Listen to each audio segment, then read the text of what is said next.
tinalay sa amin. Habang ako'y nagpapaalam ng dalangin ko, nagpapaalam sa iyo na ang lalim ng aming pasasalamat at pagmamahal at hindi naging madali ang bawat pagpapal. Ngunit nariyan ka, matagal, mapagkalina at laging bilang malalay. Sa bawat ito at alamaan, ikaw ang naging alas ko. Ngayon, ako'y maharap sa panibagong ito ng buhay. Hindi ito ang maaral mo walang hanggang magiging babayan. Hindi ito ang pagmamaalam ng luluyan, kundi pansamantang pamamaalam na may pangako hindi kailanman malilimutan ang puso at tahanan ninyong inukit sa aking pagkatao. Mahal na mahal ng aming Ama.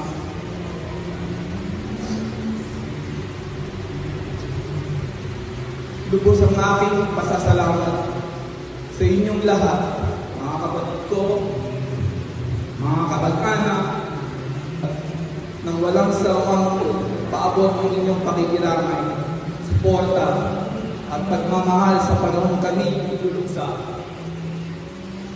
Sa pagkawala ng ating mahal na si Mama, sa gitna ng sakit at pangungulila, naging sandigan namin ang inyong presensya. Ang salita ng kaliwat at intim na dasal ang inyong pakibahagi sa amin. Pagdadalang hati at simpleng lakas at ginhawa sa aming puso.